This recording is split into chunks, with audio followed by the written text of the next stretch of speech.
Attends 2 minutes. Non, c'est trop tard. Donc ce soir, nous allons parler de deux sujets différents, mais qui sont reliés l'un à l'autre. Le premier sujet que je voudrais parler, c'est le mois de Kislev, le nouveau mois juif dans lequel nous sommes, qui a commencé vendredi dernier, jeudi et vendredi, c'était le nouveau mois Kislev. On va parler de ce mois, qu'est-ce qu'il signifie dans la Kabbalah. On voit que chaque mois, il a un signe zodiacal, chaque mois, il a un chiffre spécial. Et on va donc expliquer ce que ce mois signifie, pas seulement au niveau du Zohar, mais comment ça, actually, je parle en franglais, désolé, mais comment on peut, quel enseignement on peut apprendre juste en sachant le signe du zodiaque ou le numéro de ce mois, pourquoi ça nous intéresse, qu'est-ce que ça peut changer de notre personne. Une deuxième chose que je voudrais discuter, c'est un sujet qui était en fait partie de la semaine dernière, mais j'ai trouvé que cette semaine il est vraiment d'actualité, c'est le sujet de la vérité. La vérité et le mensonge. Qu'est-ce que c'est la vérité? Qu'est-ce que c'est le mensonge? Et est-ce que d'après la Torah, on a le droit de mentir? Et si oui, dans quelles circonstances? Donc on va essayer un peu d'aller et essayer d'expliquer ce sujet en même temps. Je voulais commencer par une minute de silence, si vous voulez bien avec moi, par rapport à ce qui s'est passé en France, par rapport à ce qui se passe un peu partout dans le monde chaque jour en Israël. Juste prendre une minute où pendant cette minute, au lieu de juste penser d'une manière triste aux victimes, plutôt penser à faire de la place dans notre cœur pour Dieu, se rappeler que Dieu il nous aime, malgré toutes ces catastrophes, malgré toutes ces horreurs et cette tragédie, se rappeler que malgré tout, Dieu il nous aime. Et je sais que, pourquoi je dis ça maintenant, parce que si tu dis à quelqu'un Dieu il t'aime après une tragédie pareille, les gens ils disent mais non, n'importe quoi. Et justement, c'est aujourd'hui qu'il faut encore plus travailler sur nous pour accepter cet amour que Dieu il a pour nous, même si des fois on ne comprend pas ce qui se passe. Et il n'y a pas de nom sur l'horreur. Mais de faire une place pour Dieu, même dans ces moments-là, c'est vraiment important. Parce qu'une fois qu'on fait la place pour Hachem, on peut continuer à avoir espoir dans la vie, on peut continuer à être positif. Sinon, on est négatif et on est dans la dépression et après on ne peut même plus avancer.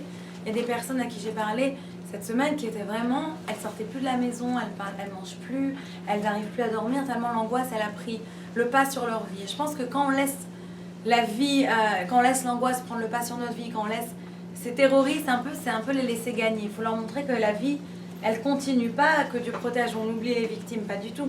Mais la vie elle continue. On ne peut pas les laisser nous détruire ce qu'on a. Et ce qu'on a, c'est on a la vie, on a Dieu et toutes ces choses-là. Il ne faut jamais oublier qu'on doit être thankful, on doit remercier Dieu pour tout ce qu'on a.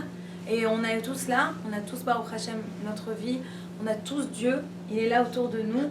On a tous quelque chose pour lequel on peut dire merci à Dieu. Donc pendant cette minute, essayez juste de penser à ça, de juste faire de la place pour Dieu dans votre cœur. Et j'ai pas de montre, donc si quelqu'un veut bien commencer, terminer la minute pour... tu veux nous dire? Une minute, voilà, merci.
Merci beaucoup. Donc, ce mois, comme on a dit, c'est le mois de Kislev. Et c'est un mois... Pourquoi j'ai pensé parler de ce mois-là? C'est parce que c'est un mois de lumière, c'est un mois de joie, c'est un mois de miracle. Et je pense qu'aujourd'hui, spécialement avec tout ce qui se passe, on a vraiment besoin d'entendre la joie, le miracle, la lumière. Vous avez tous sûrement entendu parler de Viktor Frankl, le philosophe qui était dans les camps de concentration. Et il expliquait que ce qu'il a vu, c'était la plus grande des horreurs. On ne peut pas expliquer une horreur de ce qui s'est passé pendant le camp de concentration. Il disait qu'il y a pourtant des gens qui s'en sont sortis et des gens qui s'en sont pas sortis, pas parce qu'ils ont été tués par les nazis, parce qu'ils ont perdu tout espoir.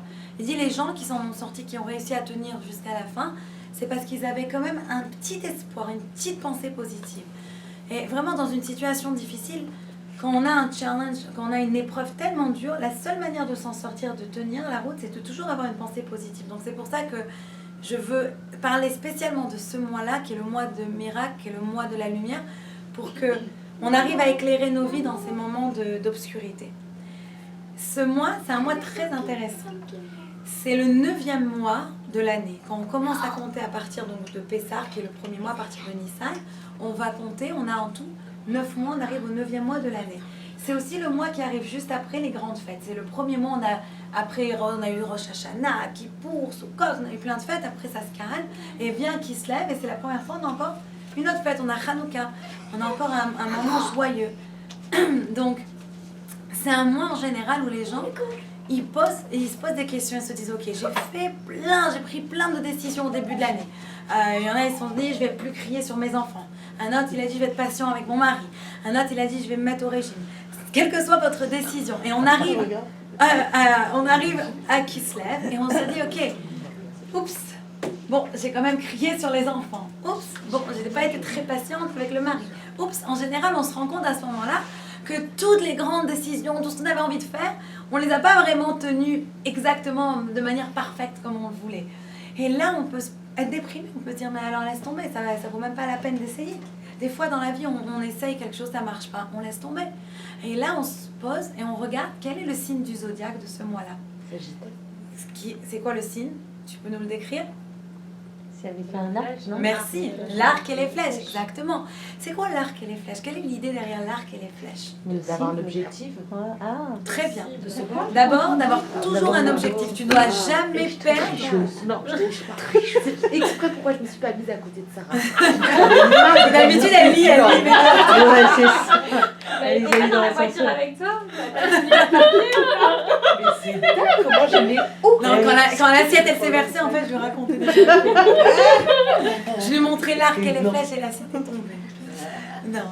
Non, donc tu as raison. D'abord, il faut toujours avoir le but, avoir le but en tête. À part ça, qu'est-ce qui se passe? Pour tirer une flèche, vous devez d'abord aller en arrière et après la flèche, elle va en avant. Plus vous tirez en arrière et plus la flèche va aller loin, le plus loin possible.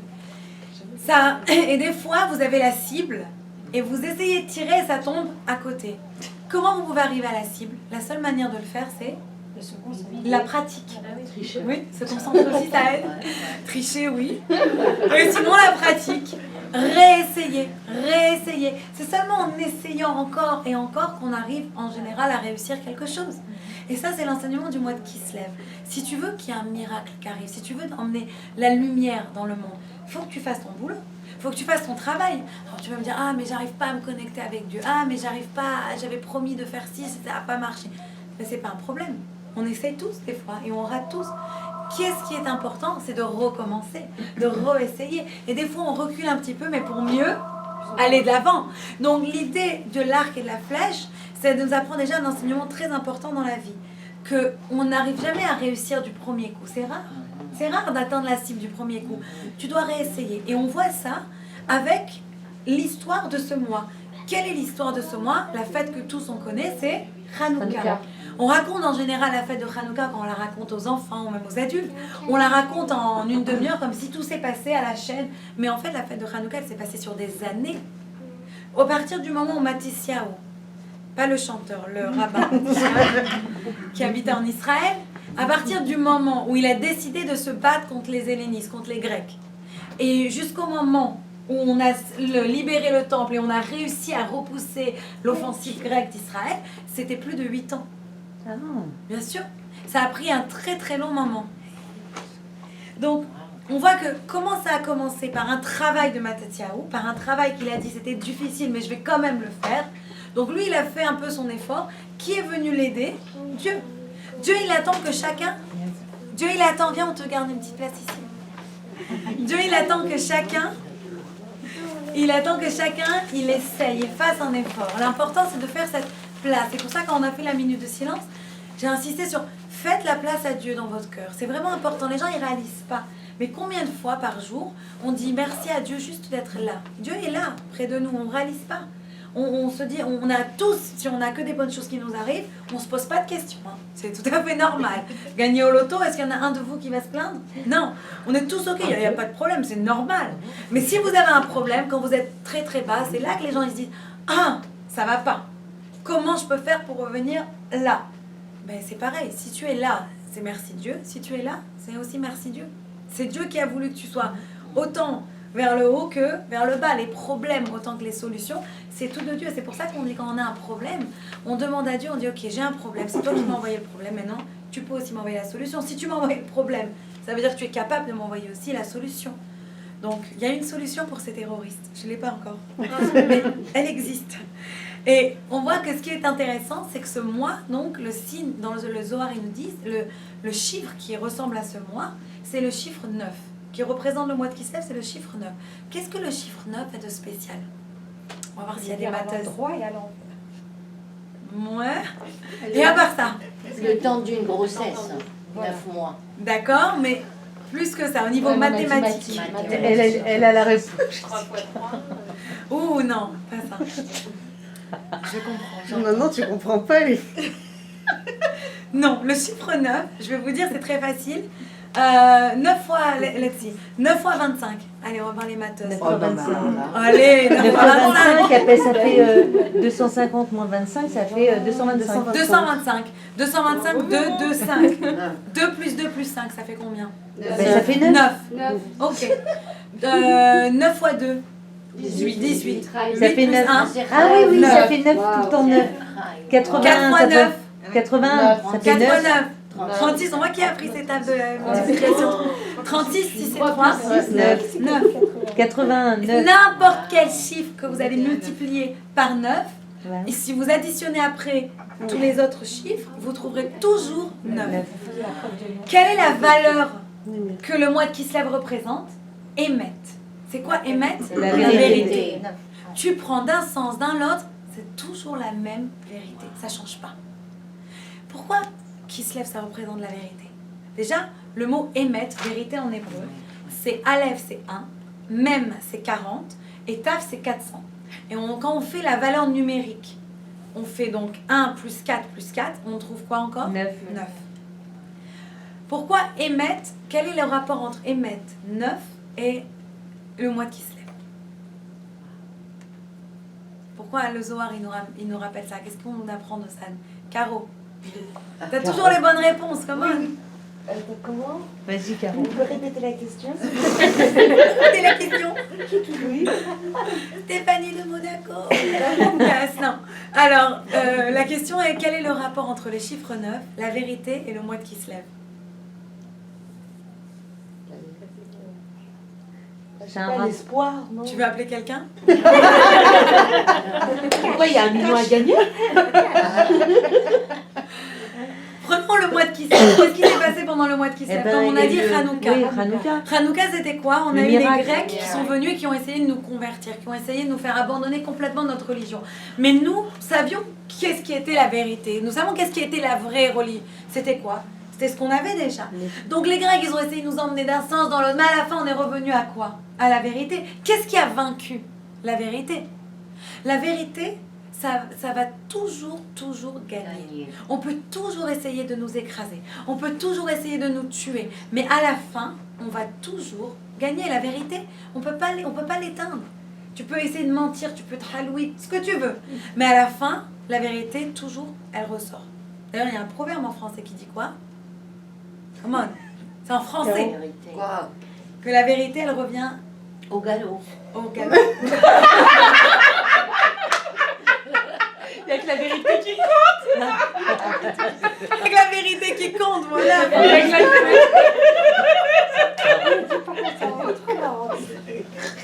T'as un rire de fort.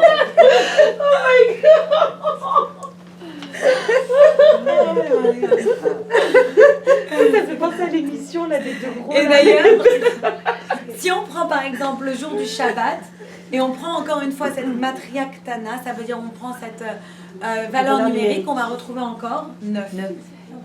Bien sûr, matriaktana, ça veut dire on compte pas tous les zéros, on compte que la lettre. Donc on trouve encore 9. On trouve encore que le Shabbat, c'est le jour aussi de vérité. C'est-à-dire que c'est le jour où Dieu, il se dévoile complètement à nous. Et Dieu est la vérité. Donc je pense que si ces attentats ils sont arrivés, vraiment le premier jour de ce mois-là, et aussi difficile que ça, il ne faut pas qu'on oublie. Vous savez quoi? C'est le mois des miracles. Dieu, je sais qu'on est tous, on a tous peur. Je parle à tout le monde en France, tout le monde est là en train de me dire mais qu'est-ce qui va nous arriver? On parle encore ici à Los Angeles, il y a eu encore... j'ai vu aujourd'hui, il y a eu encore une menace d'attentat dans le mall ou je sais pas où. De partout. Il n'y a pas un endroit, je pense, où quelqu'un peut se dire je suis en sécurité. En Israël, les attaques au couteau. En France, les terroristes. En Amérique, bon, ils ont eu leurs tireurs un peu tous les mois dans une autre ville. Il y a de partout des menaces. Mais à Los Angeles, c'était vrai? Oui, il y a des menaces, bien sûr. Et il y a 2 avions qui sont partis de Los Angeles aujourd'hui qui ont été détournés parce qu'il y avait des menaces de... Non, mais sur le truc de Sunset, là. Oui. Malka, notre ami, Malka. était sur Sunset, bien sûr. Ouais, elle nous a envoyé un texte. Qu'ils sont attaqués? Le mot Je qui sais pas, il y a eu alerte. une alerte à la bombe là où Malka travaille sur Sunset. Elle ne pouvait pas repartir au travail pendant plusieurs heures. Ouais. Ils ont fermé, ils ont même fermé. Non, ils ont fermé, ils ont évacué. Malgré tout, Hier soir. oui, voilà, il y a eu beaucoup. Donc, ce que je veux dire, c'est que on est en sécurité nulle part. C'est pas, je dis pas ça pour Chas Veshalom faire peur à personne, mais pour se rappeler que celui vraiment qui est avec nous, c'est Dieu. Et Dieu, il nous protège et il faut vraiment avoir confiance. Et je sais que malheureusement, il n'a pas protégé ces gens-là. Je ne sais pas pourquoi ils sont partis de cette manière. Il n'y a pas d'explication. C'est une horreur, c'est une tragédie. Mais si, une explication. Quelqu'un qui va l'expliquer. Bien sûr. C'est pour qu'ils se rendent compte que le terrorisme, il existe. Et pas qu'ils arrêtent de se fermer les yeux. En France, ils ont trop les yeux fermés. Ah, ça c'est sûr. Oui, mais non, ils ont trop les yeux fermés. Ça justifie pas. Mais si, elles ont... Mais non, parce qu'ils étaient trop bornés à dire ouais, les pauvres, ben voilà, maintenant ils sauront ce que c'est. C'est tout. Moi, je les plains pas. Ils pensaient surtout que c'était dirigé vers les juifs, essentiellement. Ouais, non, mais pas vendredi. Mais là, non, d'accord, mais là, jusqu'à présent, c'était c'est les juifs. Voilà, exactement. Mais là, ils ont... Oui, non, ce que je veux dire, c'est que moi, je parle des gens qui sont morts. Voilà, c'est ça, c'est dur de justifier. Je sais que je ne vais pas justifier ce que la France a fait par rapport à mettre les étiquettes sur les produits israéliens, critiquer Israël. Je suis 250% d'accord. Mais je veux dire, les personnes qui sont mortes, c'est une tristesse. Toutes ces familles qui ont perdu des gens, c'est une souffrance terrible, quoi. Donc, c'est ça. Sur ça...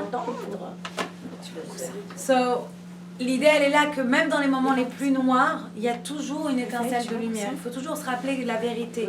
La vérité, c'est quoi? C'est que Dieu, il est là et il est parmi nous.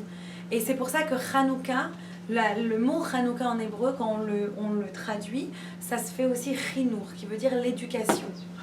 Comment on peut amener justement la lumière dans le monde? C'est en éduquant nos enfants correctement. Et je pense que là, on peut vraiment faire une mini parenthèse et voir la différence d'éducation qu'on a par exemple dans une école israélienne, dans une école palestinienne. J'ai posté sur mon mur Facebook cette semaine, on voyait qu'on apprenait aux enfants depuis qu'ils sont petits à tirer, à tuer, à poignarder, etc.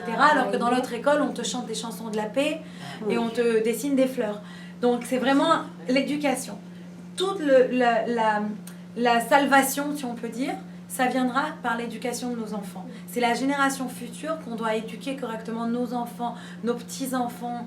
Éduquer, c'est pas seulement éduquer des enfants, ça peut être éduquer des adultes, ça peut être éduquer des pays, des autres pays, ça peut être tout. C'est vraiment, vraiment vaste, cette idée d'éducation. Mais ça, c'est vraiment l'idée. Pour emmener la lumière, ça passe par éduquer autour de nous, éduquer les enfants ou autre. Donc ça, c'est vraiment pour l'idée qui se lève. Et donc, ce mois-ci, comme c'est le mois qui parle de la vérité, j'ai voulu parler un peu c'est la paracha de la semaine dernière, mais j'ai trouvé que ça allait trop bien ensemble. Dans la paracha de la semaine dernière, on voit que Rebecca, elle entend que son mari Yitzhak va bénir Esav. Et elle sait, Yitzhak est aveugle, il ne voit pas que Esav c'est quelqu'un de mauvais qui fait que des choses mauvaises, mais elle sait que Jacob, c'est le bon. Elle sait que Jacob, il est vraiment sincère, qu'il étudie la Torah, qu'il est gentil avec les gens, alors que Esav, il viole, il tue, il vole, il faisait tous les péchés qui existent au monde. Mais quand il arrivait devant son papa, il disait « Ah, papa, comment ça va? Tu peux m'expliquer comment on fait cette bénédiction? Tu peux m'expliquer comment on fait cette mitzvah ?» Il était très, très hypocrite. Et comme son père était aveugle, son père se faisait avoir. Par contre, Yaakov, lui, il était vraiment à la tête dans la prière, etc. Donc, il n'allait pas aller faire du, j'allais dire un gros mot, du lèche-botte, merci à son papa. Merci. Et donc, son père ne voyait pas le vrai potentiel, ne voyait pas qui était vrai. Donc, la maman, elle voyait ça et elle dit à son fils Yaakov, et ça fait partie pour trouver un sacrifice pour emmener à ton papa pour qu'il le bénisse, ne l'attends pas, fais-toi passer pour ton frère. Mets-toi vite, va voir ton papa. Je vais te donner mais j'ai acheté, c'était de sa dot, donc ça lui appartenait à elle, des moutons. Je vais les égorger, on va faire vite les rôtir et tu vas les emmener à papa. Maintenant, Jacob, il lui dit, écoute, moi j'ai une peau toute lisse et toute belle, et ça avait tout poilu, il était roux et poilu. Et depuis qu'il est né poilu, Esav. Donc Esav est né roux et poilu, le Yéti. Et il est né roux et poilu. Et il a dit, mais papa, il va savoir que je suis pas Esav. Sa mère lui a dit, ne t'en fais pas, elle a coupé la peau des bêtes, elle lui a dit, tu vas avec la peau des bêtes, et tu vas voir ton papa, et ton papa, il va te bénir. Donc il arrive, et Yitzhak, il sent, on dit le Gan Eden, bref, il sent que c'est pas son fils Esav. Et il dit, mais est-ce que c'est Esav? Et il lui répond, Yaakov, oui. Je suis Esav, ton fils. Plus loin dans le texte, et je vais vous distribuer après le texte, vous pourrez vérifier. Plus loin dans le texte, il lui dit, mais es-tu Esav, mon fils? Et Yaakov répond, oui. Et ma question, elle est, on dit sur Yaakov, et on dit ça sur Yaakov plus que sur aucun des avos, sur aucun des patriarches, on dit ça sur Yaakov, Titen et Met les Yaakov, que Dieu il a donné la vérité à qui? À Yaakov, que Yaakov il représente la vérité. Alors, je voudrais vous demander la question, si Yaakov il représente la vérité, il vient de mentir à son père. Oui. Alors comment on peut dire que Yaakov il représente la vérité, si c'est un menteur? Non, parce que c'est pas un mensonge Parce que c'est comme un ça, fils. voilà. Parce que comme tu as dit, j'imagine. Ah, à chaque fois. T'as commencé, tu finis, vas-y. D'accord. Parce que tu as dit qu'on allait savoir si dans la Torah on pouvait mentir ou pas mentir, et donc il y a des mensonges apparemment qui sont autorisés. Ok, alors qu'est-ce que c'est un mensonge? Voilà. Donne-moi la définition de mensonge et de vérité. Et je pense qu'un mensonge, c'est quand. On ment. Non, on dit quelque chose qui n'est pas vrai et qui a des conséquences très lourdes. Attends. Un mensonge, c'est quelque chose qui n'est pas vrai. Alors, c'est quoi une vérité? Une vérité, C'est quelque chose qui est vrai. Vous devriez tout passer au petit journal, là. bon, moi je dis plus rien. Non, je rigole. Allez. Continue. Ce que je veux dire par là, Non, c'est les conséquences Oui. de l'acte qui le rend mauvais ou qui le rend. Toi, tu dis oui, elle a même pas fini Non, sa non. phrase. Véro, on est Janine et Jeannette. C'est pas ça.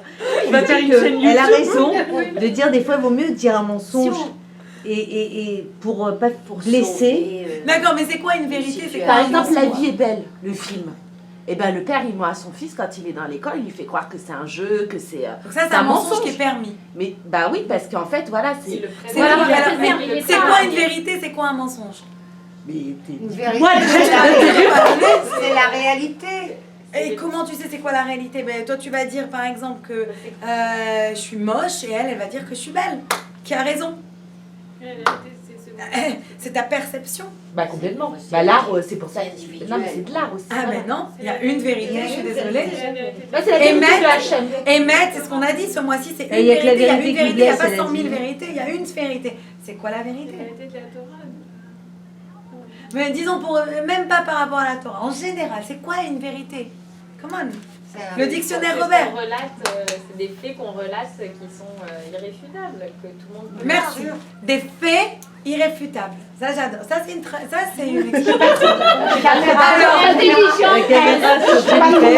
Ginette, hein. On va Attends. je suis pas trop d'accord. Hein. C'est Parce quoi que un les médias mensonge? pensent qu'ils disent dire la vérité alors que. C'est quoi un mensonge alors? Allez, vas-y. C'est quoi un mensonge? Un mensonge, c'est quand on déforme. La vérité. Quand on déforme des faits. Non, c'est c'est plus plus et l'énoncé délibéré d'un fait contraire à la vérité. C'est le mot que je voulais. délibéré. Voilà. C'est pas juste de dire quelque chose qui est pas. C'est Voilà, quand c'est tu ça. le fais délibérément. Merci Google. Quand tu Non, es pas du tout. T'as été plus rapide que Mytho. Jessica en tout cas. Non, moi pas du tout, je recherche pas. C'est sa vérité, hein. C'est la vérité. Au moins elle a dit la vérité. C'est encore pire.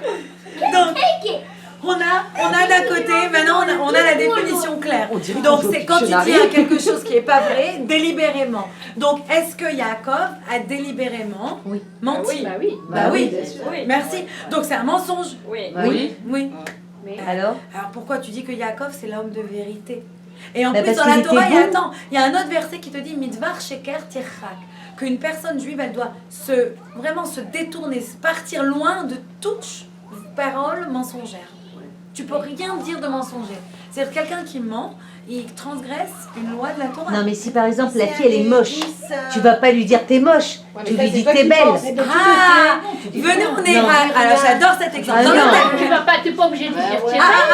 T'es pas obligé de dire. Ah non, Dis rien. Alors, tu dis rien, tu passes à côté si elle te dit est-ce que je suis belle, tu vas pas lui dire Alors, la Gemara, le Talmud, il a pris cette discussion. Il y a D'accord. Hillel et Shammai, deux grands sages, qui se disputent. Pourquoi? Il y a une phrase qui dit que quand on voit une mariée, bah oui. on est obligé de dire Elle est Kala Naha Vachasuda, qu'elle est belle la mariée. Alors, Hillel, Même si elle est il dit, moche. il faut toujours dire qu'elle est belle. Et Shammai dit mais si elle est moche, comme un pou, Bah oui. qu'elle est belle, tu mens. Tu dois t'éloigner de tout mensonge, donc tu mens. Tu peux pas, tu transgresses la Torah si tu lui dis qu'elle est belle, si elle est comme un pou. Non. Alors tu lui dis qu'elle est belle ou tu lui dis pas qu'elle est Ça belle? dépend des circonstances. Dans ce cas-là, Ça c'est comme les bébés. dans Hein. ce cas-là, Les bébés c'est des moches. on a le droit de faire la peine. Ah bah si elle est pas belle, tu mens. On a le droit de faire la peine à une mariée. Ah, very good. Est-ce qu'on a le droit de faire la peine à quelqu'un? Bah non. Donc, pour pas lui faire Ça la peine, prime. est-ce que tu as le droit de lui dire qu'elle est belle? Oui. Oui. Tout à fait. Donc, Exactement. Donc ça là, on va, a c'est déjà pas faire de la Mensonge peine. alors. on a une première. Donc là, c'est plus un Quoi mensonge alors. Ah, alors merci. Maintenant, il y a d'autres rabbins qui vont dire tu peux quand même pas mentir. Tu peux pas, si tu la trouves vraiment moche comme un pou, tu peux aller lui dire t'es belle. Non, je te regarde, mais t'es très belle. Désolée, c'est juste que je t'ai regardé en parlant. T'es très belle. Tu peux le dire aussi sur un ton en rigolant. Non, mais tu peux pas te moquer d'elle. Ce que tu dois dire, c'est que tu peux lui dire par exemple waouh, j'adore ta robe. Bon, mais si t'aimes pas ta robe, tu peux lui dire quelle belle fête. Là, tu peux dire, ah, je t'ai jamais vu T'es comme ça. resplendissante. Ça veut dire que tu vois bien Tu as l'air tellement heureuse. Il y a plein d'autres termes que tu peux dire sans mentir à la personne et la faire se sentir heureuse. Autrement dit, pour ne pas faire de peine, je peux mentir. Ouais, Non, mais tu lui dis, Oui, je t'ai oui. jamais vu comme ça. Je t'ai jamais vu comme ça. c'est très très délicat parce que si tu regardes tous les versets de la Torah, tu vois par exemple, on dit que Dieu il déteste. On dit vraiment que Dieu il déteste. C'est un mot très fort, détester. Hein. On dit que Dieu il déteste et il ne saura jamais trouver entre 4 groupes de personnes. Un des 4 groupes, c'est des menteurs. S'il y a des gens qui mentent, il n'y aura jamais Dieu avec eux. Dieu n'est pas à côté d'un menteur. Dieu il déteste les menteurs. On dit aussi par exemple que Dieu il déteste ceux qui sont hypocrites. C'est pour ça qu'il dit tu peux pas mentir. Quelqu'un qui pense quelque chose dans son cœur et qui veut dire autre chose, Non mais c'est. Dieu il aime Mais pas. c'est Ah pas ouais, mais t'es d'hypocrisie, obligé. là. Ah, alors Qu'est-ce que t'as dit, C'est un Sophie? peu d'hypocrisie même. Ah ouais. Ouh là là, Sophie, Exactement. waouh. Hein, je me réveille quand même. Ouais. Ah ouais, là, dis donc. C'est d'hypocrisie quand même. Donc de dire à quelqu'un t'es belle si elle est moche? Non, si on lui dit ah t'es resplendissante, mais en fait tu lui dis pas la vérité quoi. Tu lui dis resplendissante, mais sachant que finalement voilà. C'est pour ça qu'il faut mieux lui dire, je t'ai jamais vu comme ça. Oui, mais quelque part tu es hypocrite aussi. Bah là, parce ça que veut tu rien dis pas dire, la ça vérité. Non mais pour les bébés, il y a des bébés qui sont moches. Oui, ça c'est sûr. Ah Vous ouais. pouvez pas lui dire je t'ai jamais vu comme ça. Ben non, tu viens de le voir, il est moche. C'est ça que ma mère Tu avait vas- pris photo de moi. bébé. Mais attends, même un bébé moche, tu veux dire, mais qu'est-ce qu'il est petit, oh là là, mais oh, Ah non, c'est tu peux pas chou dire ça. un bébé, La c'est mère, chou elle va un dire, bébé, c'est pas ton bébé qui est chou, c'est chou un bébé. Je dis ça la prochaine fois, tu me Quand tu vas accoucher, on va faire gaffe. Audrey, tu te rappelleras. Alors, le Shulchan Aruch, qui est le code de la loi, c'est-à-dire c'est là qu'on voit toutes les halakhot, il dit que tu es obligé de dire à une mariée qu'elle est belle, même si tu la trouves moche. Ah bon? Oui. Alors, Donc on a le droit de mentir. voilà. Et toutes les mariées Alors, sont belles. on dit en On a fait, le droit de mentir, on a le droit d'être hypocrite. les mariés. Alors, Non, dans non, quelles non, non. conditions Non, je suis pas d'accord avec toi. Ah non, je suis Moi, pas j'ai d'accord. jamais vu une mariée. Ah ben, t'as mis des J'ai lunettes? jamais vu une qui n'était pas jolie. Non, non. Ah non, moi j'en ai Non, vu une. hein, Et c'est j'en ai assisté à fantastique. des mariages. Hein. Ah J'ai non, mais bientôt c'est parce qu'elles 52 étaient ans. toutes belles. Hashem, Mère Vesrim Shalom. J'ai Amen. Bah, t'as de la vu que chance. des belles. Hein. Ah bah, t'as de Moi la aussi. Écoutez, on a le droit de mentir, on va voir quand et comment. Déjà, il faut voir qu'on a appris le mensonge de Dieu. Dieu, il nous a donné la première loi quand c'est qu'on a le droit de mentir. Le premier exemple, quand Sarah, elle est là et elle écoute Dieu parler à Abraham. Et Dieu, il dit à Abraham, ta femme Sarah, elle va avoir un enfant. Sarah, elle dit, attends, oh, j'ai 19 ans, j'ai une vieille peau, une expression. Et elle dit, mon mari, c'est un vieux, il a 100 ans. Mais quel gosse, quoi, il a 99, mais quel vieux alors. Qu'est-ce qu'il va faire Dieu? Abraham, il va dire à Dieu, mais qu'est-ce qu'elle a dit, Sarah? Dieu lui dit, oh, Sarah, elle a dit, comment elle peut tomber enceinte si elle est âgée? Est-ce que Dieu il a répété la vérité? Non. Non. Pourquoi? Parce Pour pas que le couple ouais. il se dispute. Ouais, je suis l'embête. Ouais. Pour pas qu'ils disent ouais, elle a dit sur toi t'es un petit vieux et tout. Non. Elle a dit qu'elle, elle était vieille. Dieu il a menti. Le Midrash, il a tout de suite il s'arrête. Le Midrash, de là on apprend que tu as le droit de mentir pour la paix. Qui vient après dans la Torah et nous apprend encore ça? Aaron. Aaron à Cohen, le Cohen Gadol. Donc tu as, attention, tu as un certain standing à avoir quand tu es un Cohen Gadol. Qu'est-ce qu'il faisait le Cohen Gadol? Quand les couples ils se disputaient, ils couraient chez l'un, ou même pas seulement les couples, les gens, quand ils se disputaient. Ils disaient, imaginez Myriam, elle est disputée avec Nathalie, excusez-moi, vous êtes à côté. Elle dit, tu sais, Nathalie, elle m'a dit qu'elle veut faire la paix avec toi. C'était pas vrai maintenant. Mais comme je disais ça, je crée dans le cœur de Myriam un sentiment de qu'elle a aussi envie de faire la paix. Quand même, elle a de la peine, elle veut faire la paix, je veux faire la paix. Donc Myriam, elle dit, ok, moi aussi je vais faire la paix. Donc il courait Nathalie, elle a dit qu'elle veut faire la paix avec toi. Et à la fin, Myriam et Nathalie, elles faisaient la paix. Donc Aaron, il passait ses journées à mentir pour faire la paix. Et d'ailleurs, c'est pour ça que quand il meurt, quand Moshe il meurt par exemple, on va dire que le peuple il a pleuré, mais on ne parle pas spécifiquement. Quand Aaron il meurt, on dit les hommes ils l'ont pleuré, les femmes ils l'ont pleuré, tout le monde l'a pleuré. Pourquoi en détail? Parce que tout le monde ressentait la présence de Aaron et tout le monde ressentait la gentillesse de Aaron et grâce à lui, ça a fait la paix entre tout le monde. Donc pour faire la paix, on a le droit de mentir. Maintenant, on ne peut pas aussi mentir sur quelque chose qui va blesser l'autre personne au long terme. Si la personne ne va pas savoir cette information, ça, ok, ça va lui faire mal maintenant. Mais au long terme, ça va lui faire encore plus mal de ne pas savoir, tu dois lui dire. On dit juste, c'est par exemple, entre Abraham et Sarah, c'est pas grave si Abraham il sait pas que Sarah l'a dit qu'il était vieux, c'est pas un grand détail. Alors Sarah, comment tu fais par exemple si tu es dans la rue et tu vois un homme qui n'est pas avec sa femme? Et qu'est-ce que tu dois faire à ce moment-là? Il est avec une autre Ouais. femme. Bah, tant que tu l'as pas vu à l'hôtel dans le lit, tu dis rien du tout. Non, tu dis rien du tout. Non, c'est vrai, tu dis rien du Mais alors là, il faut le suivre, il faut taper à la porte. ça Non, te non, met- mais non, tu dis rien du tout. Tu dis rien du tout. Les apparences, ça veut rien dire. C'est peut-être sa cousine, hein, tu veux que son À ce moment-là, qu'est-ce que À moins que tu le suives. Franchement, si Non, je mais redis- peut-être ça sert. Mais si tu sais, C'est ça, tu veux dire Moi, qu'ils s'embrassent. tu Tu sais qu'il y a. Si elle les voit s'embrasser de manière amoureuse, pas sur la Si voiture, tu veux. tu vois qu'il y a quelque chose qui se passe. Moi, Non, tu dis rien. Je dirais à la Tu dis femme. rien du tout. Sérieux, tu le dirais à la femme? Ah oui. Mais Tu ça, dis c'est rien Elle du veut pas tout. savoir. Mais c'est personnel. Et alors, ça va pas. Non, tu En fait, rentres dans sérieusement, un... Parce qu'il y a la des femmes qui bonne veulent pas réponse, c'est savoir, pas hein. Non, Il y a des femmes qui parce veulent pas que moi, savoir. Tu dois savoir exactement Mais si la vraie c'est sûr. réponse, c'est de. Personnellement, j'aurais parlé à un rave, j'aurais fait une shelat rave, c'est-à-dire j'aurais demandé à un rave, voilà ce que j'ai vu, qu'est-ce que je dois faire, parce que c'est cas par cas des fois. Ah ouais. Tu comprends? On ne sait pas toutes les situations, on ne connaît pas tout. Et des fois, c'est vrai que, comme tu dis, bon, bien sûr. Ah non, moi je suis pas, moi je Non. dirais rien du tout. Alors là, tant que tu Voilà. l'as pas vu dans le lit avec en train de faire, tu dis rien, tu dis Ouais, non, rien. mais vas-y, Parce Non, que mais ça tu peut fais faire rien de demander ça peut justement faire un un rave. désastre alors Chez la que grave, justement, un rabbin, c'est pas n'importe quel rabbin, il y a des rabbins à qui tu peux demander des questions très délicates.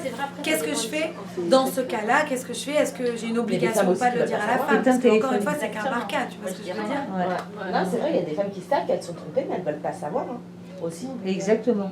Ça, Mais faut faire tu peux gaffe. penser que c'est un accident. Mais d'un autre côté, tu as une obligation de dire la vérité Non. ou de mentir Mais pour protéger quelqu'un. Alors après, il faut à toi de poser est-ce que ça, tu vas la protéger ou est-ce que tu vas lui causer encore plus de tort à la Voilà, c'est ça. personne? C'est pour ça que c'est Ça délicat. dépend si c'est une amie intime à Ouais, toi. ça m'est arrivé à moi, je peux te le dire. Et c'était une cliente. Il y a quelqu'un qui est venu me dire. Et heureusement parce que je la connaissais. Tu connaissais les deux. Ouais, et ils n'ont pas été dans un hôtel, ils ont été boire un verre. Et ils étaient en train de négocier un marché. Donc c'est pour ça que je dis, faut pas, des fois il ne faut pas parler. Tant que c'est des apparences, il ne faut pas parler. Il faut Bah voir, oui, parce que dans Oui, dans on Parashat parle pas des Kedoshim, c'est apparences faire faillite. à boire un verre, elle te dit. Oui, mais il y a des gens très attentionnés. Non, Il y elle a parle des gens de très s'embrasser, attentionnés. pas de boire un verre. Et alors, embrasser, mais oui, embrasser. Non, pas embrasser sur la joue, elle parlait Non, d'embrasser. mais mettre la langue, Ouais. quoi. Ben, c'est peut-être son ex. Et alors Non, mais c'est jamais. Mais c'est toi qui es marrante. Ouais, marrant. Je te signale que. Elle est libérale. Non, pas du tout. Pas du tout. Merci beaucoup, Isabelle. Exact. Merci. Ok, alors il y a plusieurs lois qui permettent de mentir. La première des lois d'abord, c'est quand une personne, elle doit garder sa modestie. Un exemple, si vous parlez à quelqu'un et let's say, il connaît toute la Torah et vous êtes à côté de lui, quelqu'un lui demande tu connais ça ou tu connais pas ça? Et s'il va le dire, il va mettre tout le monde mal à l'aise autour de lui parce que c'est genre ok, moi je connais tout. Non, c'est pas grave, il est pas obligé de dire qu'il connaît tout. Il peut le garder pour lui. C'est ok, non, je sais pas, et c'est pas un problème, c'est ok de mentir pour être modeste. C'est aussi ok de mentir par exemple. Ça, c'est pas mentir, c'est éviter. Pour être, non, c'est mentir. Si on te demande est-ce que tu connais ça et tu connais, pour de vrai tu connais, tu dis non. Juste pour pas que les gens autour de toi, pour pas être orgueilleux. La modestie, l'humilité, tu as le droit de mentir pour ça. Une autre raison pour laquelle tu as le droit de mentir, c'est si tu protèges someone, tu protèges quelqu'un d'être, de souffrir. Donc un exemple, par exemple, un exemple très très facile. T'es chez quelqu'un, la bouffe elle est dégoûtante. Le mari te dit mais alors c'est bon et tu vas pas dire ouais non c'est dégoûtant parce que tu dois dire la vérité, non. Tu vas dire waouh j'avais jamais goûté ça. Très intéressant. Bravo, c'est le prochain. Par politesse qui est connue comme étant la politesse, ça s'appelle pas un mensonge. Ou bien des expressions. Par exemple si je te dis ouais t'es blanche comme un linge. Évidemment qu'elle n'est pas blanche comme un linge, mais c'est une expression que tout le monde connaît, que tout le monde respecte, donc ça s'appelle pas un mensonge, parce que tout le monde sait que tu exagères. Donc une exagération qui est connue de tous, tu as le droit. Une autre chose, une autre permission que tu as, si on veut, de dire un mensonge, c'est par exemple quand tu peux honorer quelqu'un. Il y avait un jour, on raconte cette histoire dans le Talmud, il y a des rabbins qui sont arrivés dans une ville, et le rabbin de la ville, il est sorti et il croyait qu'ils étaient tous venus pour l'honorer. Mais en fait, ils étaient venus pour quelqu'un d'autre. Mais quand lui, il est sorti, il a dit « Ah, quel honneur, merci, merci !» Ben, ils lui ont tous dit « Oui, oui, on est venu pour toi. » Parce que s'il lui avait dit non à ce moment-là, ils avaient dit la vérité, il aurait eu tellement honte. Exactement. Donc, pour prévenir quelqu'un d'avoir trop honte ou de souffrir trop, tu as le droit aussi de mentir. Donc, on voit qu'il y a plusieurs manières de mentir et tu as le droit.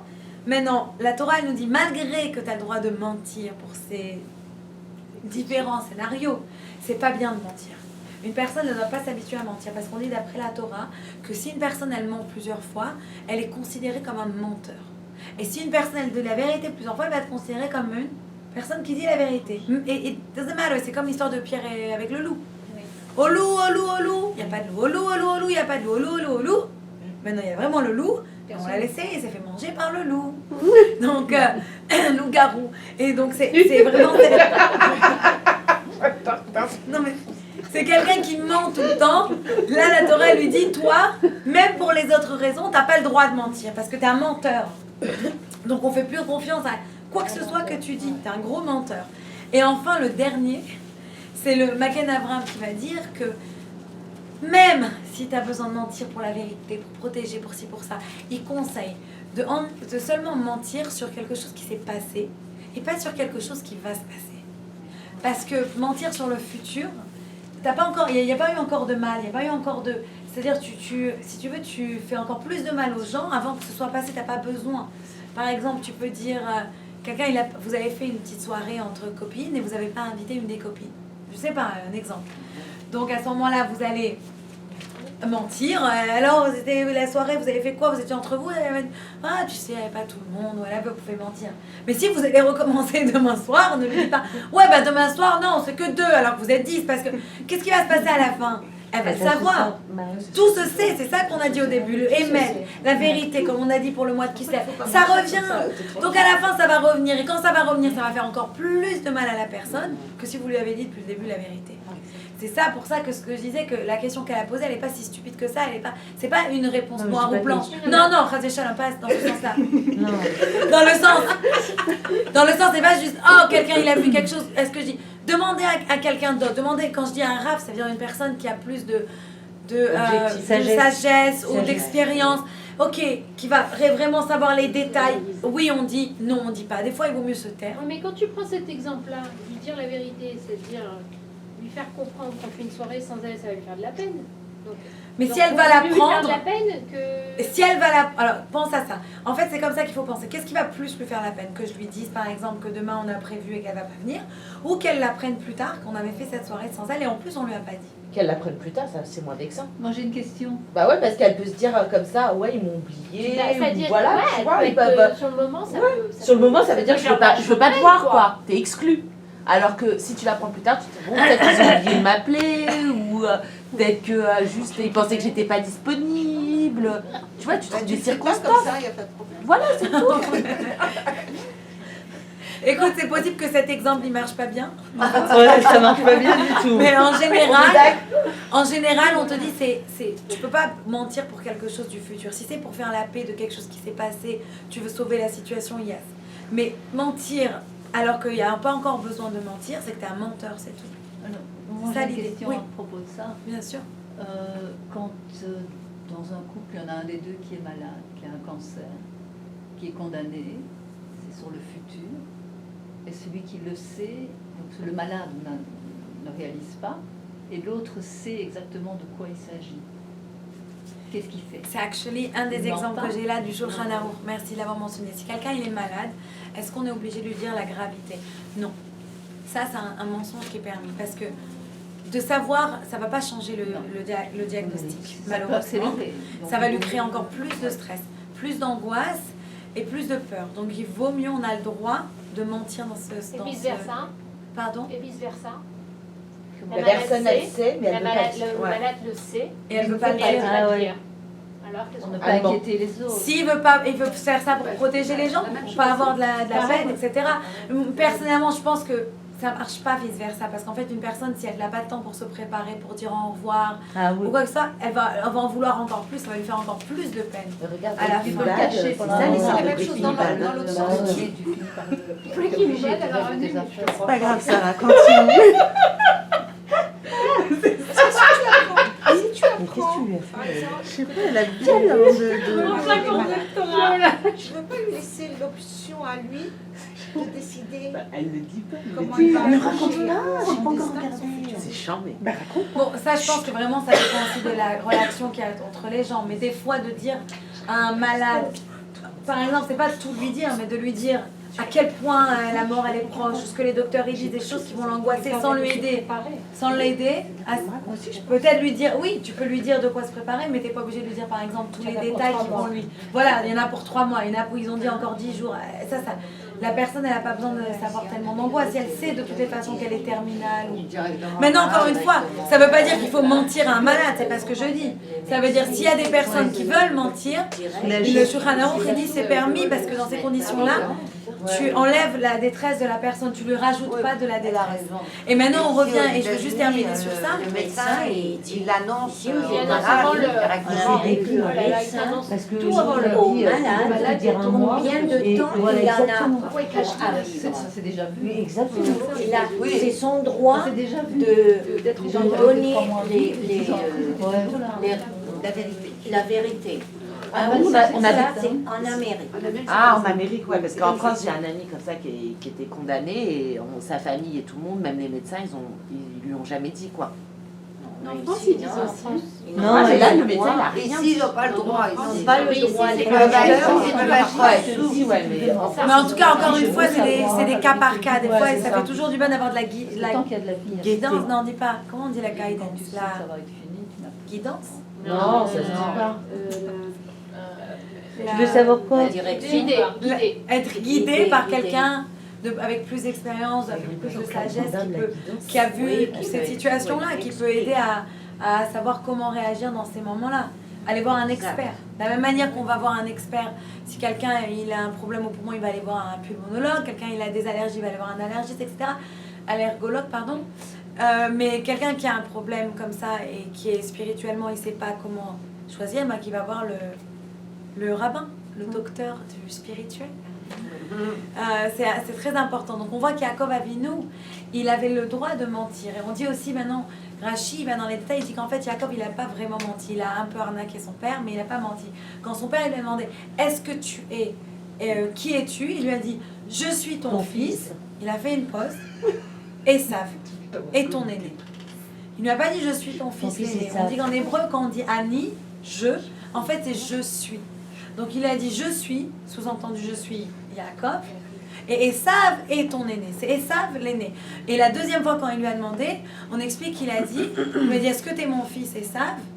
Et il lui a dit Ken, Ani, dans le texte exactement, il lui dit Atazé Beni Esav, Ayomer Ani. Il lui dit est-ce que tu es mon fils Esav? Et il lui dit je suis. C'est-à-dire, je suis pas et je suis. Je suis, sous-entendu, Yaakov. Donc il n'a pas vraiment menti. Et on dit aussi une autre chose, que même si on pensait qu'il avait menti, maintenant qu'on sait qu'en fait c'était pour un but ultime, c'était pour un but beaucoup plus élevé, alors il avait le droit, dans ces conditions-là, de délibérément ne pas dire une vérité. Disons comme ça, de ne pas dire une vérité délibérément. Et je veux juste terminer avec une dernière idée, rapidement. Dans la Torah, il y a marqué aussi que pour la paix, on a le droit de mentir, et on a le droit aussi on doit aussi faire très attention quand on juge les gens. On dit Betzedek tishpot amitecha. Avec justice, tu dois juger ton prochain. Des fois, on voit une situation et on a tout de suite envie de décider, on a tout de suite envie de mettre des étiquettes dessus, de dire c'est comme si, c'est comme ça. En fait, non, tais-toi, tu sais pas. Tu peux pas savoir jusqu'à ce que tu es arrivé à la situation à la place de l'autre. Et je me rappelle que ma copine, elle m'a raconté cette histoire qui lui est arrivée. Elle avait vu une copine à elle a vu une femme sortir à 7h du matin, toute belle, toute pomponnée d'un hôtel à Paris. Alors elle a dit wow, elle a appelé les copines, elle a dit t'as vu, elle va savoir avec qui encore elle est partie, elle va savoir elle a dû tromper son mari, elle va savoir ci, elle va savoir ça. Ils en ont fait tout un, ça a commencé avec je l'ai vu sortir de l'hôtel, avec elle a trompé son mari, tout un groupe de femmes qui se textaient entre elles, une horreur. Finalement, le même jour, une de ces femmes qui était dans le groupe, elle est partie à une bar mitzvah. Et elle voit la maman du marié qui était super bien pouponnée, toute la famille bien coiffée. Elle leur a dit « Waouh, vous êtes super bien coiffée !» Et toi, elle dit « Oui, imagine-toi la coiffeuse, elle est hyper gentille. Elle est venue depuis ce matin hyper tôt, elle nous a toutes coiffées. » Qui était la coiffeuse? Cette femme-là qui était sortie de l'hôtel. En fait, elle était sortie de les coiffer tous. Quand on ne sait pas, on se tait. C'est ce que je dis à mes enfants. Mais c'est vrai. Donc, mentir, oui, mais encore une fois, pas si c'est régulier et si c'est pour la bonne cause. Et ne pas juger les gens du premier abord au premier. Se rappeler qu'en fait, ce qui compte, c'est la vérité. Et la vérité, on l'a pas. La seule personne qui a la grande vérité, c'est Dieu. Et c'est ça qui nous rappelle ce mois-ci. Et si on se rattache à Dieu, si on se rattache à cette vérité, alors à la fin, elle arrivera toujours à se dévoiler. Ça lui amènera des miracles, puisque qui se lève, c'est le mois des miracles. Alors j'espère vraiment qu'on va voir des miracles dévoilés. Amen. Et plus de toutes ces histoires. Si vous voulez, alors toutes les références sont là. Donc si vous voulez, vous pouvez venir les chercher. Alors moi j'ai une question, parce que pourquoi Yaakov, il accepte de prendre la bénédiction à la place de son frère? Alors, c'est une très bonne question. Pardon? Parce que sa mère l'a obligé. Et il dit à sa mère, d'ailleurs, il dit, maman, mais qu'est-ce qui va se passer si je suis maudit? Et sa mère, elle lui dit, bah, si tu es maudit, je prendrai ta malédiction sur moi. C'est-à-dire, elle était tellement sûre, Rivka, que c'était la chose à faire, qu'elle était prête à être maudite à la place de son fils. Et Yaakov, il avait tellement de respect par rapport à sa mère, à Kibbout Avaim, qu'il écoutait tout ce que sa mère, elle lui disait. C'est-à-dire, tout ce que ses parents lui disaient, il faisait. Et comme son père lui avait rien dit, mais sa mère, elle lui a donné cet ordre d'aller prendre la bénédiction, quitte à être maudit. Alors il a fait. C'était vraiment par respect pour la mère aussi. Si on revient un peu en arrière, il avait acheté le droit d'aînesse de son frère Esav pour un bol de lentilles. Oui. Donc en fait, ça lui appartenait. C'est juste qu'il ne savait pas que son père, il avait voulu à ce moment-là donner la bénédiction. Donc lui, il ne savait pas. C'était à lui, en fait, cette bénédiction. Il avait acheté le droit d'aînesse. Il n'en avait jamais informé juste son père, mais sa mère, elle était au courant de tout. C'était une bonne mère juive. Elle a compris la situation et c'est pour ça qu'elle l'a poussé. Donc, par respect pour la maman et en sachant que c'était à lui que ça appartenait le droit d'aînesse, il est parti, il a pris sa bénédiction. Mais il a payé pour ça, même si c'était ce qu'il y avait à faire. Il est pas expulsé, mais il s'est sauvé de sa maison. Parce qu'après, il a dû partir et il a vécu pendant 14 années dans un autre pays, carrément. Il a quitté Israël à cause de ça. Parce que son frère et sœur, quand il a appris qu'il avait pris la bénédiction, il a juré qu'il allait le tuer. Donc il était obligé de partir pour sauver sa vie. Donc il est parti, il a quitté le territoire, il est parti d'Israël. On raconte cette fameuse nuit où il a dormi, il a fait un rêve avec une échelle, il y avait des anges qui montaient et qui descendaient. Oui, c'est le rêve de Jacob. Et ce rêve, justement, il est très significatif. En fait, c'était les anges. Pourquoi les anges d'abord ils montent, après ils descendent? D'abord ils doivent descendre s'ils viennent du ciel. Parce qu'il y a toujours des anges qui le protégeaient. Et on dit que chaque personne, quand on parle, quand on va par exemple juger quelqu'un d'autre, si on les juge bien, on va créer un ange positif à côté de nous. Si on juge mal, on crée un ange négatif à côté de nous. Et après, quand Dieu il nous juge à nous, nos anges, si on a plus de négatif, on va être jugé négativement. Et si on a plus de positif, on va juger positivement. Donc on voit que ces anges qu'il avait, c'était des anges très très spéciaux qui appartenaient à la terre d'Israël. Et ces anges-là, ils ne pouvaient pas quitter Israël. Ceux qui sont en Israël, tout ce qui est saint en Israël ne peut pas quitter Israël. Donc ces anges sont montés et d'autres anges qui avaient le droit de quitter Israël sont redescendus. Et ce rêve-là, il est très intéressant, tout le rêve qu'il a fait. Parce que par exemple, ce mois qui se lève, il y a aussi une corrélation avec le rêve. Quel est le rêve du mois qui se lève? On dit qu'Alexandre le Grand, il avait décidé de détruire Israël et de conquérir Israël. Et il est arrivé avant les Grecs, avant les Hellénistes, mais ça n'a pas marché. Pourquoi ça n'a pas marché? Parce que quand il est arrivé, il s'approchait d'Israël, il allait rentrer en Israël. Qui est venu à sa rencontre? Yochanan Kohen Gadol, le grand prêtre Yochanan. Et il avait mis sur lui tous les habits du grand prêtre, le grand chapeau, des choses qu'il avait le droit de mettre que dans le Beth Amikdash. Il a dit non, il a dit à tous les prêtres, vous allez venir avec moi, tous les Kohanim, on va tous mettre nos habits et on va aller devant lui. Et quand ils sont arrivés devant Alexandre le Grand, il a flippé et il a fait demi-tour. Et après, ils sont partis voir Alexandre le Grand, ils lui ont dit mais pourquoi? Il a dit, hier soir, j'ai rêvé de cet homme-là, de ce rabbin-là, de ce Kohen Gadol. Il est venu dans mon rêve pour me prévenir que si je faisais du mal à Israël et si je voulais conquérir Israël, si j'arrivais à conquérir Israël, je serais maudit. Et quand je suis venue là et je l'ai vu, c'est comme si j'ai vu mon rêve. Alors après, on peut aller sur un autre cours sur les rêves. Est-ce que les rêves, c'est vrai? Tout quand on rêve, quand on fait un cauchemar. Par exemple, là, il a rêvé de ce rabbin.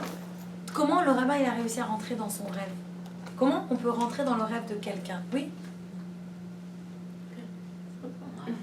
Oh, il rêve, lui aussi. Il va rêver de nous. Alors, ça peut être, c'est tout un autre cours, mais en gros, et ça arrive aussi à Jacob, que quand on rêve, on dit on a 1/60 de la mort. Quand on rêve, on est un peu mort en quelque sorte. Donc notre âme, à ce moment-là, qu'est-ce qui se passe quand l'âme, elle meurt? Elle repart vers Dieu. Donc notre âme, elle remonte 1/60 vers Dieu. Elle se rapproche de Dieu. Et elle va donner tous les comptes. Et on dit quand elle remonte vers Dieu, si dans notre journée, on a été entouré de négativité, on a créé des mauvais anges par mauvaises actions, mauvaises pensées, whatever, you name it. À ce moment-là, les anges, ils poussent l'âme. Quand ils poussent l'âme, c'est là qu'on a tous les cauchemars. Quand l'âme, elle est comme ça, elle est secouée. C'est là qu'on a un sommeil très, très agité. On a un sommeil agité, on ne sait pas où on est. Et quand, des fois, des fois, on rêve d'une personne qui est disparue, d'une grand-mère qui est morte, ou pour certains parents. Comment les parents ils rentrent dans le rêve? On dit que des fois, les parents ou les personnes disparues, ils voient l'âme qui remonte dans le ciel et ils veulent communiquer avec elle. Donc ils vont rentrer dans le rêve de la personne pour communiquer avec la personne. Donc quand quelqu'un il rêve d'un parent disparu, c'est pas juste une blague. C'est vraiment quelque chose, c'est qu'à ce moment-là, le parent disparu, il a demandé à Dieu de pouvoir venir communiquer avec la personne. Donc les rêves, c'est très puissant. C'est pas juste on dort et on se réveille. C'est vraiment très très puissant. C'est un moyen en fait pour communiquer avec l'au-delà. C'est pour ça qu'on voit. C'est bien, c'est pas bien quand un parent il vient. C'est bien. Il n'y a pas de pas bien, c'est bien. Ça veut dire qu'il a essayé de rentrer en contact avec son enfant. Et des fois, il y a des messages qui sont passés. Des fois, Eliyahu vient dans le rêve. Il y a combien d'histoires avec des grands saints? Et on voit que Eliyahu, le prophète Élie, vient dans le rêve pour donner un message, pour protéger la population ou les Juifs avant un pogrom. Il y a des fois beaucoup de rabbins qui ont rêvé que leur a dit faites attention demain. Et on voit même ça de Mordechai dans l'histoire de Purim. Mordechai, il dormait et on l'a averti que Haman, Eliyahu il est venu dans le rêve, lui avertir que Haman, il allait les attaquer le lendemain. Et la première chose qu'il a fait en se réveillant Mordechai, il s'est mis en deuil, il a fait venir les enfants, il a fait jeûner tout le monde, il a fait prier tout le monde, parce qu'il a été prévenu. On voit que l'au-delà, il essaye, c'est le rêve, c'est un moyen pour eux de se connecter avec nous. Et c'est quoi la signification quand tu rêves ou tu as un cauchemar des gens qui peuvent mourir mais qui sont vivants et qui sont proches de toi?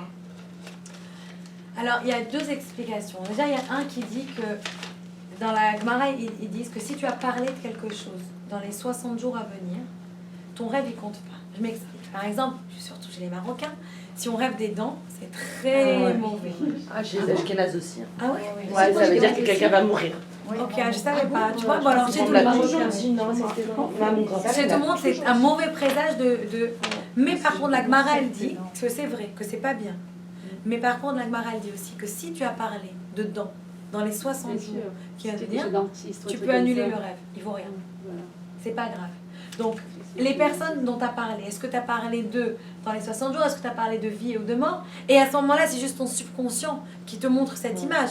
C'est pas vraiment quelqu'un qui a essayé de se connecter avec toi ou te dire un rêve c'est pas un rêve prémonitoire. C'est juste quelque chose dont tu as parlé. Combien de fois ça nous arrive?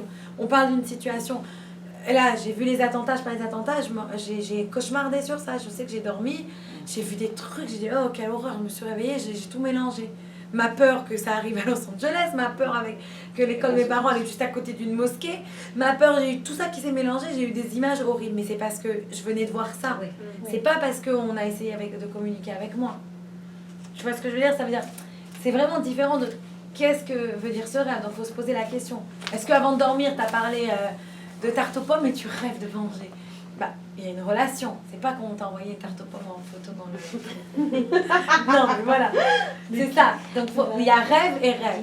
Il y a les rêves. Donc, voilà, il y a plusieurs sortes. Quand tu as, par exemple, ton père et ta mère qui sont vivants et en bonne santé, et tu te réveilles le matin en pensant qu'ils sont partis. C'est quoi? Est-ce que tu as cette peur? Oui. Est-ce que tu penses tout le temps ta peur? Oui. C'est tes angoisses en fait. Tes angoisses qui se retrouvent dans le subconscient. Quand la Neshama en fait elle monte, elle se libère de ses angoisses. Et c'est là à ce moment-là tu comprends, elle se libère de tout ce qui est pas bien négatif. Donc si toi tu as pensé à tout ça, en fait tu vas le voir, c'est une seconde, tu vas avoir cette image qui va passer devant toi quand l'âme elle va revenir dans le corps. Parce que l'âme elle quitte le corps, au 60e elle quitte le corps et après elle revient. Donc cette image-là elle était autour de ton âme. Donc l'âme elle s'en débarrasse, donc tu la vois. Et après, c'est parti. C'est pas nécessairement un présage, Ras Shalom. Je sais par exemple, ma mère, elle a des rêves prémonitoires. Elle rêve des trucs et des trucs qui se passent après. Elle nous raconte. Et c'est pas qu'elle y pense, parce que elle nous dit. Elle nous a, donc on a ça, le droit de raconter ses rêves. Tu peux. Je vais te dire même plus que ça. Je sais, on parle des rêves, je sais pas, je vais continuer sur ça. Il y avait un rabbin, on raconte dans le Talmud, que les gens ils venaient le voir et ils lui demandaient l'interprétation de leurs rêves. Et en fait, plus on le payait, et plus Les rêves étaient... ah ouais, bien interprétés. Mais ils se réalisaient. C'est ça la folie. Donc, les gens ils venaient, ils lui demandaient l'interprétation du rêve, il leur donnait, et tout se réalisait. Jusqu'à ce qu'un jour, un rabbin, il est venu lui demander l'interprétation de son rêve, et il lui a prédit qu'il allait perdre sa femme, ses enfants, que Dieu protège parce qu'il n'avait pas d'argent pour le payer. Après ça, et cette personne, maintenant, à chaque fois, qu'est-ce qu'elle faisait? Elle ouvrait son livre et elle lisait, elle disait voilà ce qu'il y a marqué dans mon livre, et voilà ce qu'il y a marqué dans mon livre. Quand le rabbin, ça s'est passé, il a été, comme vous pouvez vous penser, complètement dévasté, et il est revenu, et il s'énerve avec lui, et je veux voir ce qu'il y a dans ton livre. En fait, le livre était blanc. C'est que cette personne, il faut faire attention à qui tu racontes ton rêve. Il y a des personnes qui croient connaître tout et qui vont te sortir Kabbalah et ça veut dire ci, ça veut dire ça. Mais qui veut dire que ton rêve veut vraiment dire ça? Il y a des personnes, il faut toujours trouver une personne qui va parler de ton rêve positivement. Transformer ton rêve en positif. Au lieu de le voir négatif, ça veut dire que quelqu'un va mourir ou que c'est mauvais. Ou... Pour ça positif. Maintenant, si vraiment tu es angoissé, La Torah, elle te dit quoi faire. Tu mets la tzedaka, et au lieu, parce que normalement on te dirait de jeûner, mais comme aujourd'hui les gens ils sont faibles, c'est très dur de jeûner, tu mets l'équivalent de 3 repas à la tzedaka. Donc je sais pas, tu dépenses $10 par repas, tu mets $30 à la tzedaka. Tu fais une prière, un télim, et tu mets la tzedaka, et même si c'était un mauvais rêve, tu l'annules complètement.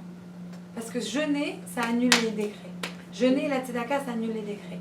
Donc on te dit qu'aujourd'hui, je sais qu'à chaque fois, une fois j'ai fait un mauvais rêve, ça m'a troublé, j'ai appelé mon père, il m'a dit, tu mets la tzedaka, tu fais un télim, ça t'a enlevé le mauvais rêve. Et Sarah, il t'y n'y a penses pas le plus, t'arrêtes de ruminer. de parler à la mezouza et après tu t'en vas. Parler à la mezouza. Ouais, tu racontes ton rêve à la mezouza et après tu t'en vas de la maison. Ça t'enlève l'idée. Ah ouais, non, je savais pas, je connaissais pas ça. De parler à la mezouza et après de partir. Non, mais c'est bien, c'est parler à Dieu en fait. Ouais, peut-être, mais tu te soulages. Ça te soulage et ça t'enlève l'idée mauvaise de la journée. Quoi. Ouais. D'ailleurs, dans la Gemara, il est marqué, il faut dire qu'il y a cette phrase que tu répètes. Chalomot, shav et yedaberu. Que tous les rêves, ils partent, qu'ils restent pas. Et quand c'est un bon rêve, Chalom tov, Chalom shalom. C'est un bon rêve, un rêve de paix. Même si vous vous rappelez pas, vous pouvez le dire en anglais, en français. Un bon rêve, un rêve de paix. Un bon rêve, un rêve de paix. 3 fois. Quand tu dis ça 3 fois, ça transforme ça. Donc par exemple, si tu angoisses avec ce rêve-là, tu dis Chalomot, shav et yedaberu. Que Dieu enlève-toi moi tous ces rêves qui angoissent. Je veux pas tous ces rêves. Tu les enlèves complètement.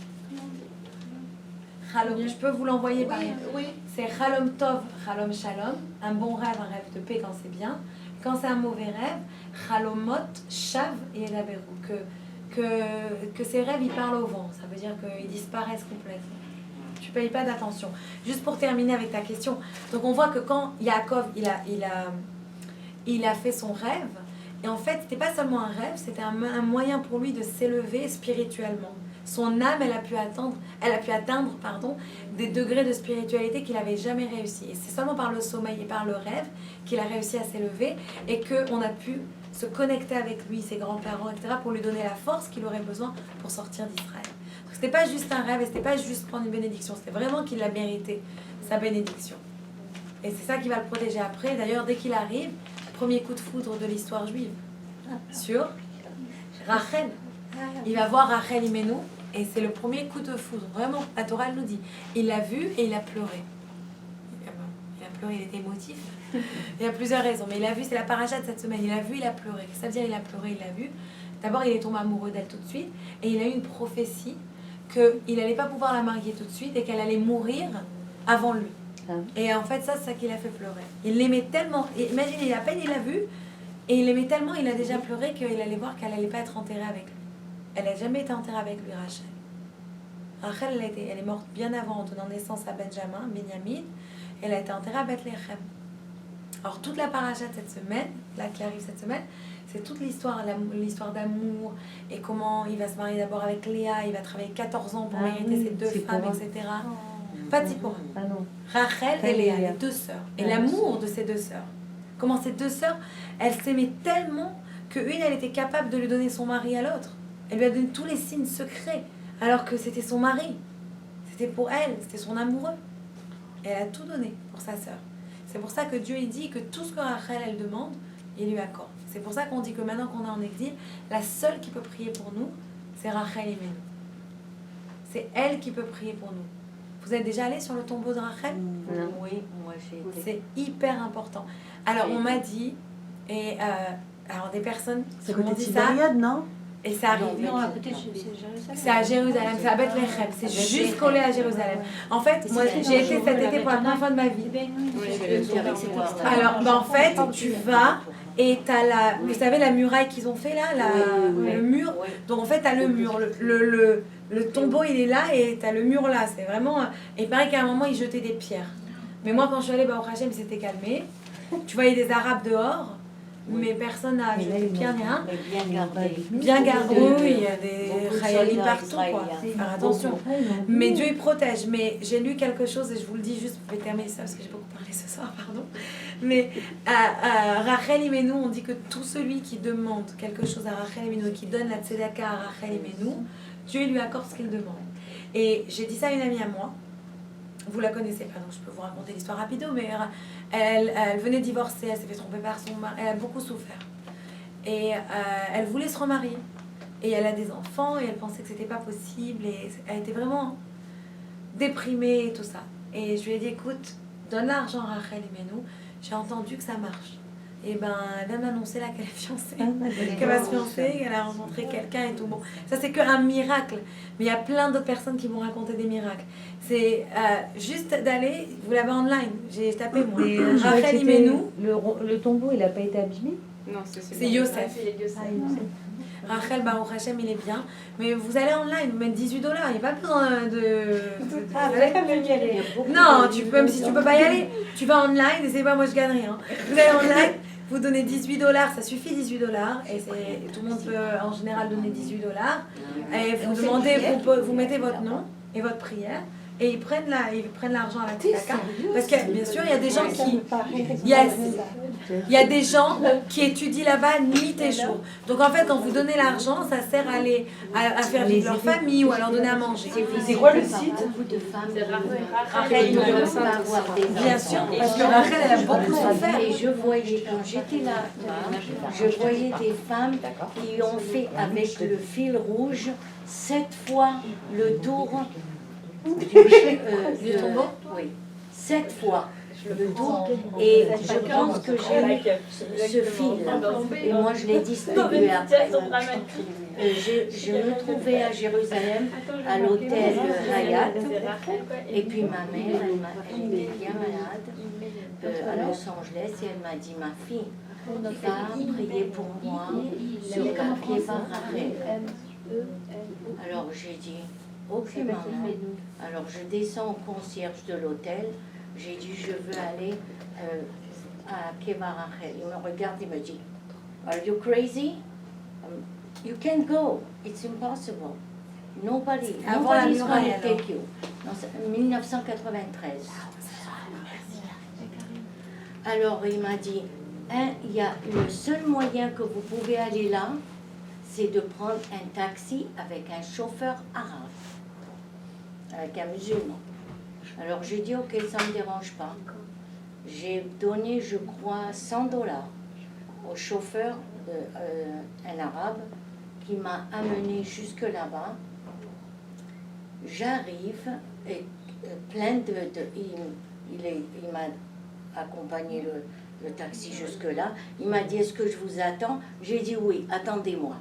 Parce que je vais juste faire une prière et ressortir. Qui je vois, à la porte de l'entrée, une cousine à moi de Montréal, que je n'avais pas vue depuis 20 ans, et qui n'avait pas d'enfant. Qui n'a jamais... Elle est maîtresse d'école, enseignant l'hébreu dans une école juive à Montréal, Ruth Pérez, et qui n'a jamais pu avoir des enfants. Alors elle est allée là, alors je l'ai regardée et je l'ai reconnue, mais elle, pas tout de suite. Je lui dis, c'est Ruth? Ruthie? Oh my God, la tante Yvette, ma tante Yvette. Elle me dit, tu sais qui est-ce qui est à l'intérieur? J'ai dit non. Elle m'a dit, c'est ma mère. Ma mère, elle est à l'intérieur. Ah, c'était quelque chose. C'est moi qui les a ramenés dans mon taxi à Jérusalem. Mais pour vous dire, c'était en 1993. Donc, les Juifs, ils n'allaient pas. Les chauffeurs de taxi, les Juifs n'allaient pas là. Mais maintenant, on peut aller, merci Dieu, mais vraiment, ce qui est important, c'est si vous ne pouvez pas aller, vous pouvez aller sur Internet. Ça me paraît bizarre. Non, c'est pas parce qu'en fait, c'est un rabbin qui reçoit ta prière et qui va aller prier pour toi. Tu peux nous l'envoyer ça? C'est comme quand les gens ils envoient sur le tombeau du Rabbi Lubavitch. C'est vrai, et vous avez plein de trucs à demander, les meufs, là. Pardon? Tu veux m'envoyer mon téléphone? J'éteins. Attends. Sinon, tu nous l'envoies.